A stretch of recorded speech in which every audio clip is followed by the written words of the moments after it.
Hello!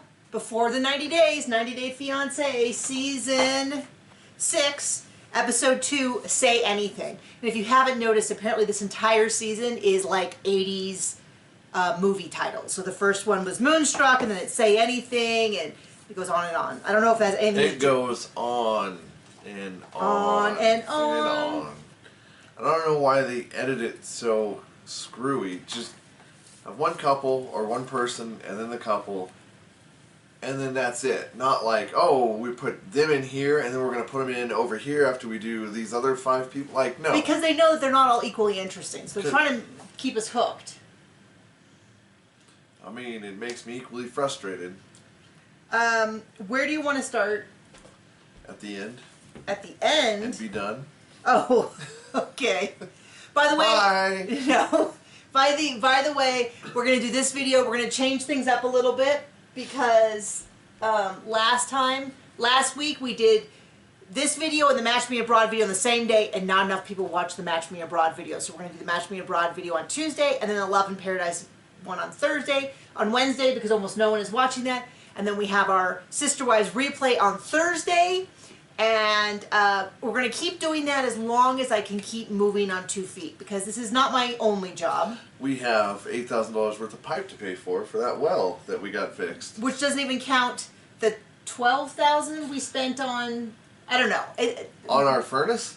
I don't know. We're getting all the numbers confused. We have that, but my son is home for most of the summer. He has a camp sometimes, but that's a lot. Having a kid at home, especially when they're used to like all-day play fest at school.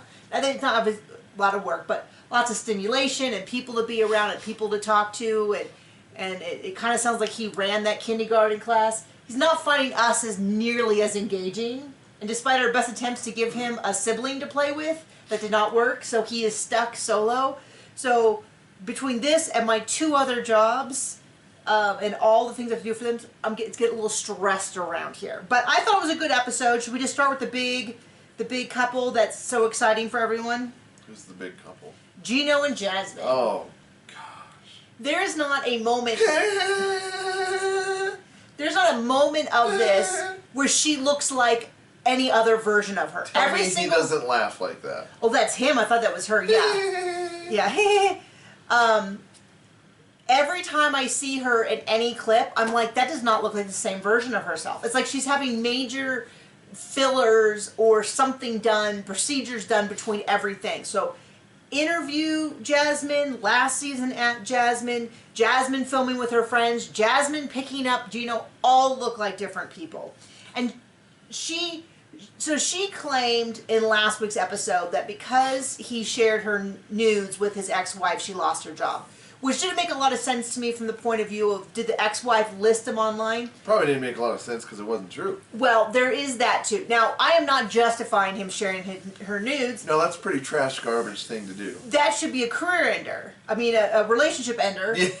Yes. But it didn't. But then somebody pulled up some old article where someone's like, no, she quit her job before that. She was a very popular teacher. She was well liked because she was a lot of fun and enthusiastic, but a lot of parents had problems with her, and a lot of peers had problems with her, and all that. She's those... But anyway, but then... Looks like those kind of teachers you see on the news. Yeah, no. You know, with their mugshot. Yeah. You know. They, but then somebody said, no, she quit before the show starts because she, like, came in and she's like, I've met a rich American and I'm going to move to America and be rich, and quit. So I've heard that story, and I've heard other things. Well, then other people pointed out that even if that's not true, would they have fired her because somewhere there's nude pictures of her, or because she went on international TV and was screaming about how I want your man meat? I want your man meat. Want your man meat, Michael? I don't know. I'm just saying, I'm not totally convinced based on what I've read that she actually lost her job because of that. That is no excuse for what Gino did. It's just, I kind of feel like if that's not true and she went on TV and lied on camera when she knows that she quit long before that, that's a pretty big deal of character. Oh yeah, nothing else would give you a warning sign with her. I know, right? Nothing else is weird. So with her friends, she gets butt plugs and then tells them that she's got a will all prepared that Gino needs to sign that says if he dies, he gets her all her stuff. Run, buddy! She's gonna murder you. I know. I was like, this is like, I wouldn't need anything that she prepares for you. Was and it she just goes the into details about how to use them. The butt plugs, to be Stuff clear. that nobody needs to know. Well, and the weird thing was I was like, are butt plugs a gift that only a friend can give you? Because why didn't she just buy them herself? Because she was like, I told all my friends to bring me these because I'm going to have, I don't know why I'm, anal sex. I'm flinching like, none of my business if you do. I don't think he even enjoys normal sex with you because I think he's the whole time it'd be like having sex with a crocodile. It's going to bite your head off. It does sound like she has this whole plan that I mean, it really feels like she's ready to fleece him. She's saying she's going to fleece him, but she feels like because she offers sexually adventurous acts, he should be thankful. But she's also mad because he doesn't seem to get off with her. Man, we know too much of these people's sex life. Anyway, she said okay. They cut to a scene where he goes over to his family. The family's like, we're just a little concerned she might be after you for your money. Have you talked to her again about the prenup? And he's like, well, it came up once and it didn't go well. And they cut back to version 2.0 of Jasmine. She's now on version 6.0. Version 2.0 of Jasmine, he's like, where they ask her at the tell-all, do you know that he's thinking of a prenup? And she's like, no, I will take everything. If he ever wrongs me, I'm going to kick him out. I'm going to take everything he owns. And it's like, well, that's definitely not, I mean, I don't know. It sounds like he needs not a prenup, but somebody else. Yeah, he needs someone who's not threatening to kill him every time he turns around. I mean, it really is the most unhinged. She doesn't even pretend that she's not after it for the money. I guess she feels like because she's going to have sex with him, that's okay. It's only wrong if she didn't have sex with him or something. I don't really know. I don't know that she has any logic other than whatever Jasmine gets. Her being with her friends reminded me of last season when they went to go see her friends, and one of them was a hairdresser who said that she violently attacked one of the other hairdressers. And then they were like, yeah, she's kind of crazy.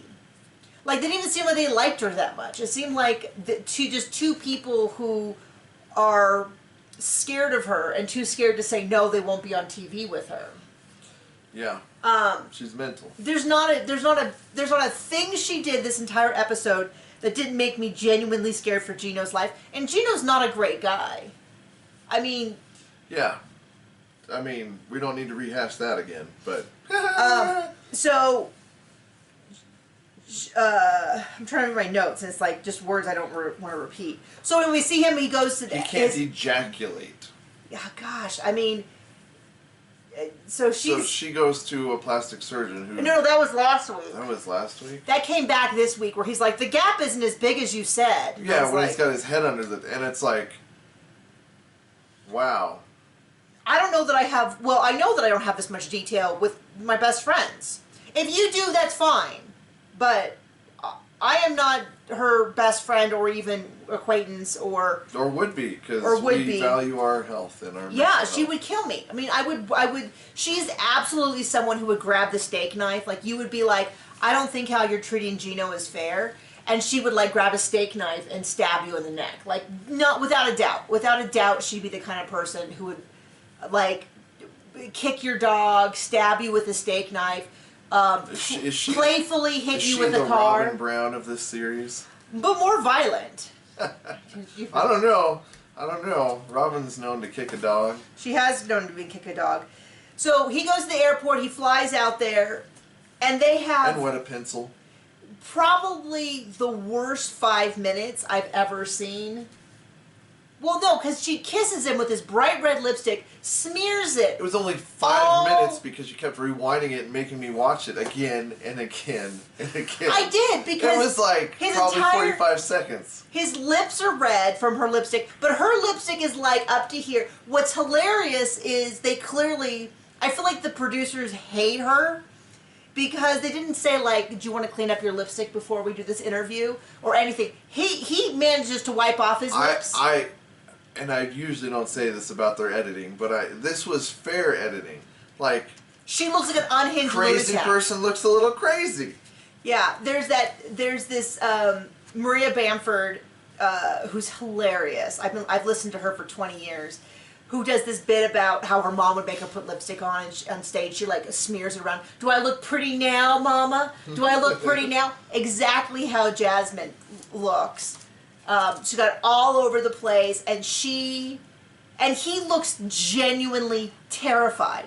I've seen hostages with their hostage takers look more comfortable than he looks with her. He looks so wildly uncomfortable. He looks happy but terrified because she's like, I'm going to go home and I'm going to, and he just, she says she wants to get her mouth around something, his man meat. And he looks absolutely terrified, like she's going to bite it off. And then she's like, I'm going to go home, I'm going to pamper you, and cook you a meal, and then eat you up. And he genuinely, and I'm actually terrified for him because I really... She might bite it off. She might, It's happened before. If it came out that she, came at him with a knife while making love, it would not surprise me. In fact, someone on Reddit said that they saw him and her at a restaurant somewhere in the U.S. near where he lives, meaning that she must have got her K-1 visa. And it surprises me that they're still together and that he is not on the back of a milk cart with some sort of Gino from the popular TV show 90 Day Fiancé has been missing, according to his family. He was last seen... fell off a boat. Yeah, he was last seen going on a date with his fiancée, Jasmine. Jasmine says... He's definitely not buried in the backyard. It just says, F that loser and his pathetic man meat. Get out of my house, and then she stabbed the reporter. That's what I would expect.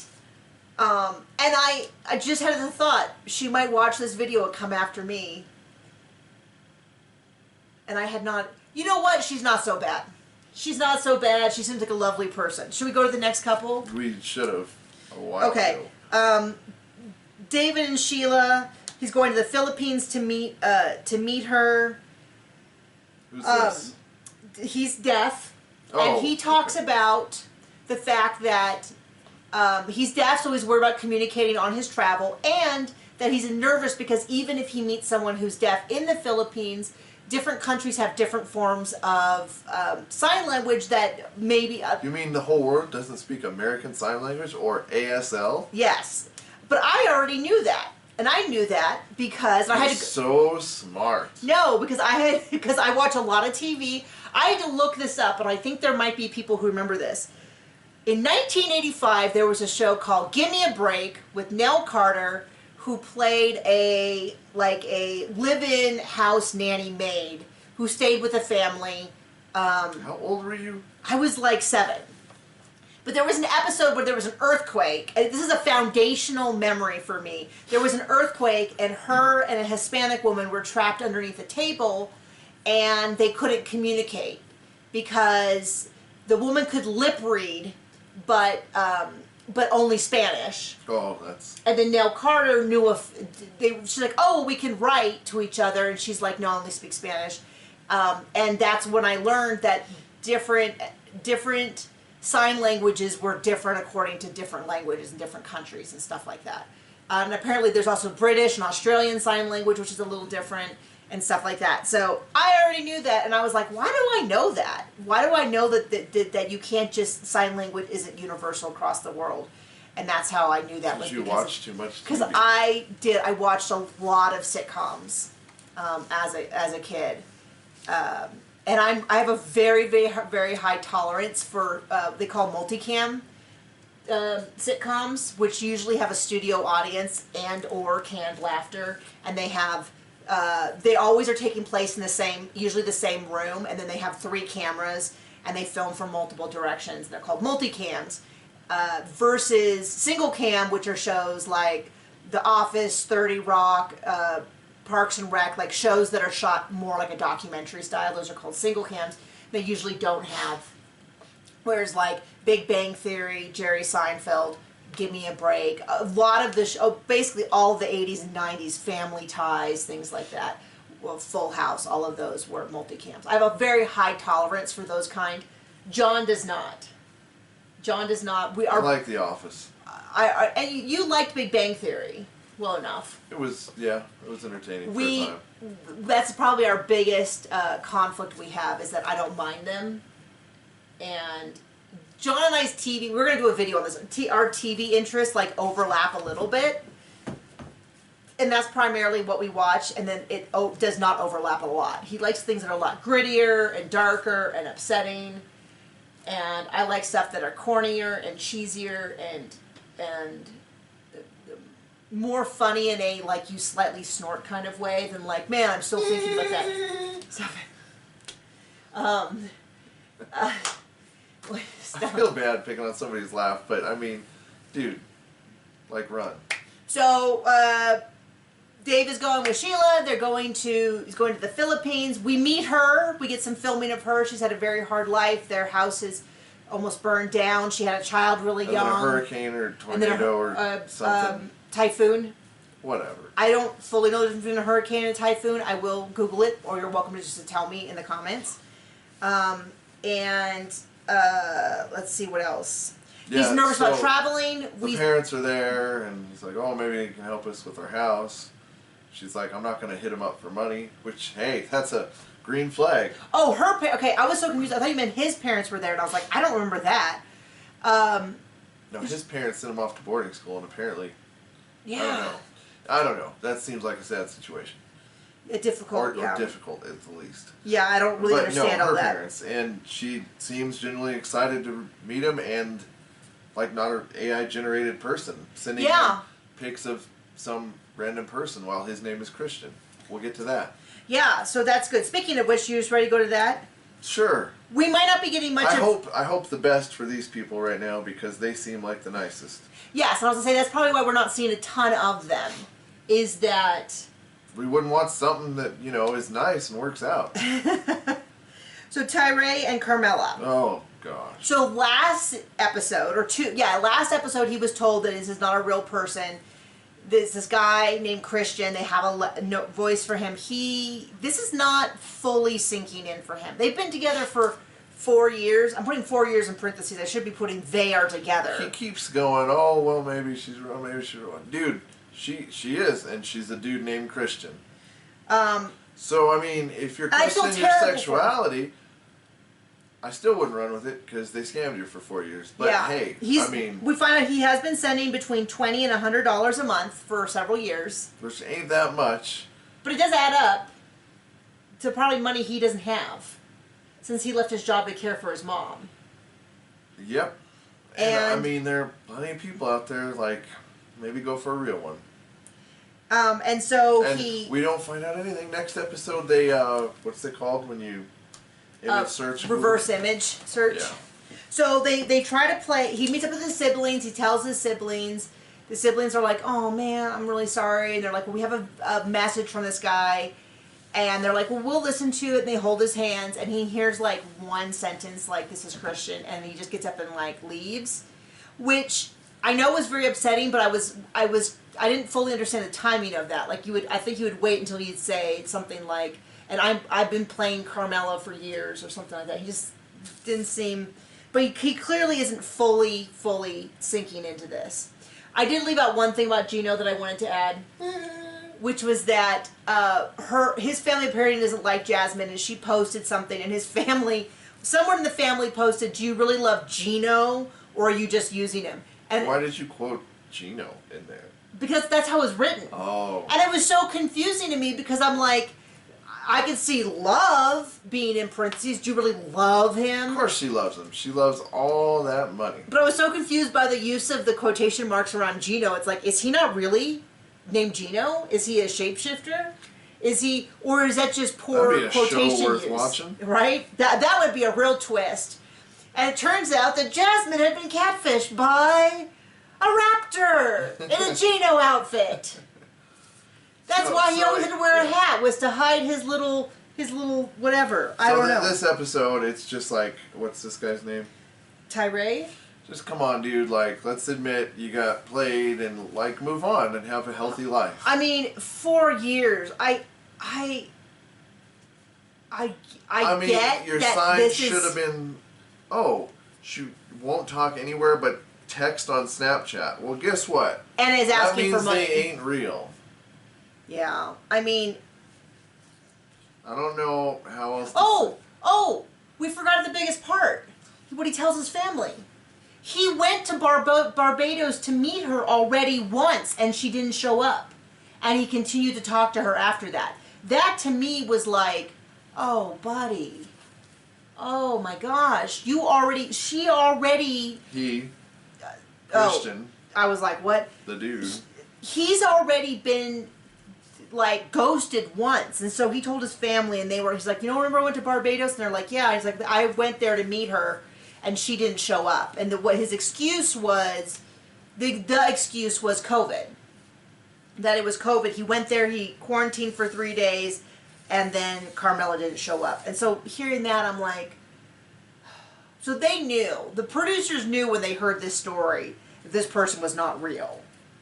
Because if you hear that, and you're on 90 Day Fiancé, you're like, there's no way this person will ever show up. I mean, it's sad that they went to him and he's still, but like, you hope for the best. It'll probably end up being a train wreck. I mean, there is few times on TLC where I can say I'm really standing behind production. They seem to be doing everything they can to have him realize the truth in the least devastating way possible. They even told him, we don't have to put it in if you don't want. I mean, yeah, they know, like, genuinely, like, that's how I would want to be treated. And they were very nice to him, and they provided enough information for him to realize, and it seems like it's not really sinking in, and I feel devastated for him. But I mean, there's a lot of people that aren't ready to deal with reality, so. Hey, speaking of which, Amanda and Razvan. So, some people did some math on this, and it seems like, I don't know if this is accurate. And the maths don't math. Is that her husband died in March of 2020. They were able to find an obituary. This is filmed in the summer, and they've been together 4 months. So she met him within a month of her husband passing, and then they've been talking for 4 months, and then she goes to visit him. Now, I'm not here to judge how people handle grief. But she keeps saying she's okay and cries at But she does not seem the blink okay. of an eye. She does not seem okay, and she's already talking about this guy being a potential. Like, if she wants to go over there and have some booty call, I don't think she's in the best mental place for that, but so be it. But now she's talking about having for him. a dad for her children, she keeps saying, and that does not seem like him. That doesn't sound healthy. It does not sound healthy. I mean, like, nobody's going to be the dad that passed away to the children. They can be a wonderful stepdad, absolutely, but like, they're not. I think she needs some counseling. Yeah, definitely. But yeah, speaking of people that don't want to. So she's arriving. Admit reality.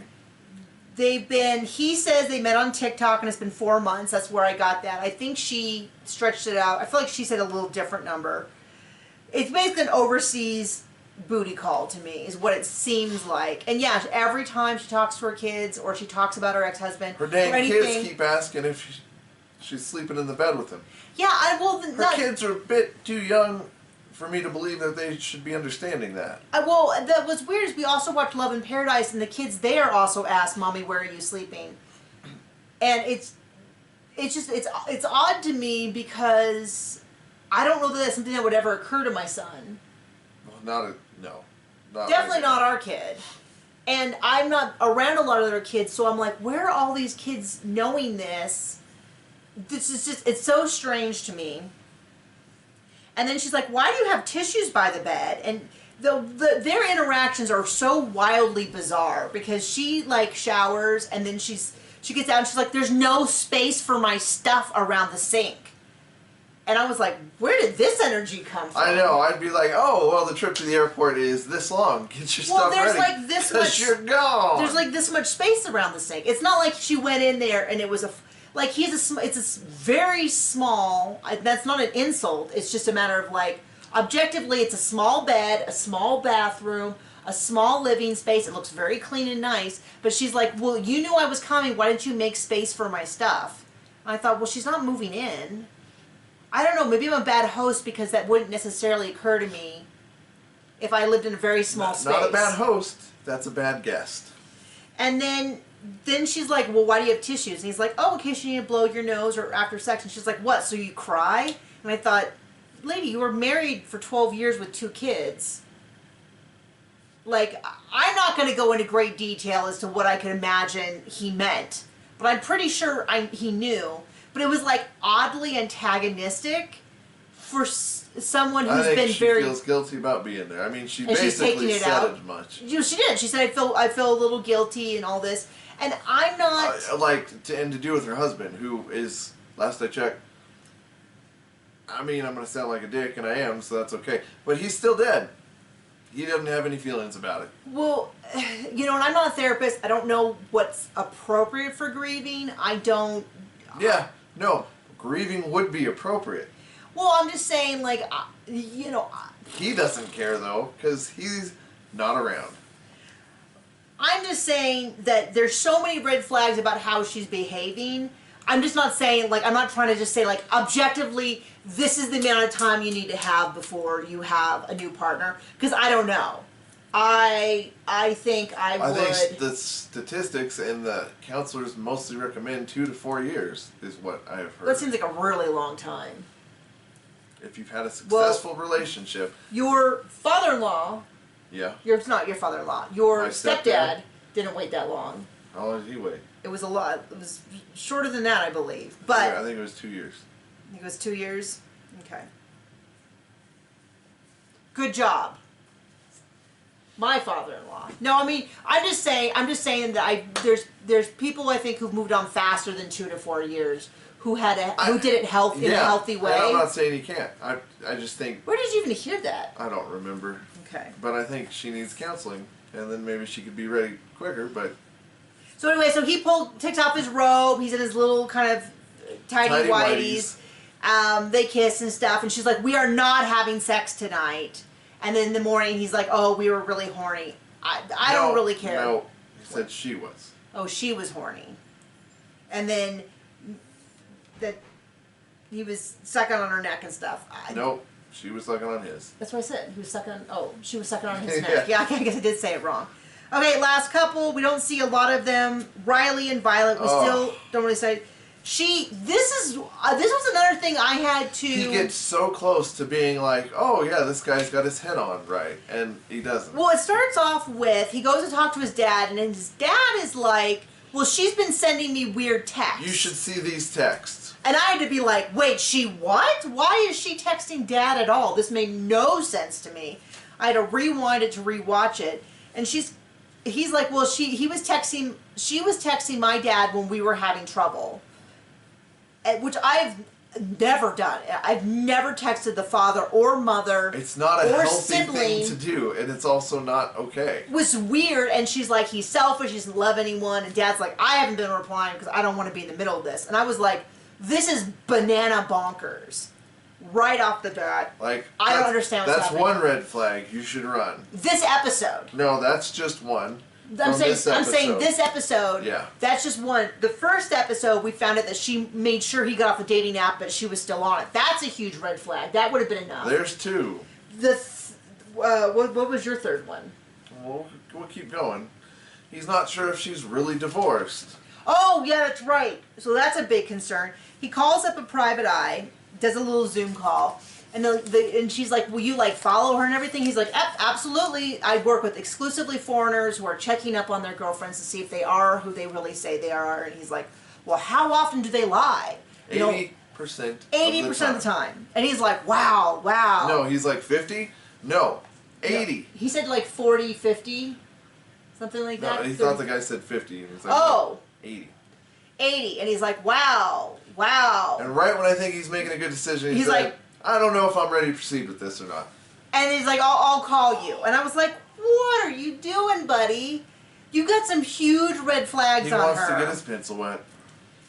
I mean, I guess if you just don't want to know. I mean, there's times you just don't want to know. You just want to go, you want to get your business taken care of, and you want to get out of there. But not holding up high hope. Really, the only thing I remember, because I think they showed a little bit of her, is, oh, he just needs to come and I need to make sure he trusts me. It's like, Okay, well, there's your fourth red flag for the episode. I have a lot of faults, but I don't think anyone's ever not trusted No, what you I don't. said was true. You're perfect. Oh, thank you, baby. But I have a lot of faults, mostly around yelling. I'm a lot better now. Oh, man. If it gives you a sense of how bad I used to be. The enthusiasm and the eagerness with which John just said, oh yeah, totally, so much better. You've only gotten better, honey. The one thing I said, before we have kids, this is the one thing that scares me. Yeah. And you handled it. And I handled it, and I just said, you're right. And then I never did it again, because it was my sheer willpower. I got over And counseling. and well, yeah. And years and years and years and years. Decades of counseling. But I'm just about to restart. Because it's like getting... It's a good thing to do. It's like getting your teeth cleaned at the dentist. You really want to keep on top of it before you go, and they're like, oh, they're half falling out. You are a mess. I don't know. I'd say it's like changing your underwear. Please, do it. Do it consistently and often, even if you think they're fine. Whenever you need it. When it starts to smell, definitely. Well, you should do it. You should do it consistently, regardless. But you should definitely do it more often. I if mean, necessary. at least turn them inside out. Oh, gross! I think it's the grossest suggestion because then your dirty underwear is facing outward in your pants. That's why people say it, because it's a joke. Because it's disgusting. I was telling John. I hope nobody really does that. We were talking about different camps we've gone to, and how badly, how some of one of the camps I went to as a kid, how culturally insensitive it was, and has not aged well as a concept. But Blackface Day? no, we did not have anything like that. But I would just say that would be only slightly worse than some of the stuff that they had. But anyway, I won't get into that. But the stories that I hear, a lot of parents sending their kids to camp, and then they're coming home and their bag hasn't even been unzipped. Like they're wearing the same clothes they left in. They only got out their swimsuit, and because I was talking about a camp that I went to in 4th, 5th, and 6th grade. I think I only went for 2 years, but I'm like, I don't remember we did not have a bathroom in our abode, and I don't remember the bathroom was, but I certainly don't remember showering. I remember maybe swimming, and maybe we showered afterwards, but it's all kind of vague. I mean, yeah. Same at surf camp. Yeah. I mean, you shower if you got sand in your crack, and that's about it, right? Yeah. Yeah, I did that. You went to surf camp? Yeah, well. Where'd you go? San Onofre. I went down, I was like 20. I was in my 20s when this happened, but we went down to Mexico to go surfing. So, And that was really fun. We were in San Onofre at surf camp, surfing, because that's what you do. And we got a little too far south. We were talking to this guy, seemed nice and reasonable, just normal dude. Till he catches a wave.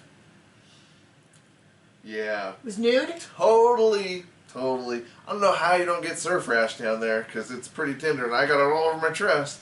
But yeah, no, he thought we were just talking to a normal dude until he got up on his board and was like, oh, Lord.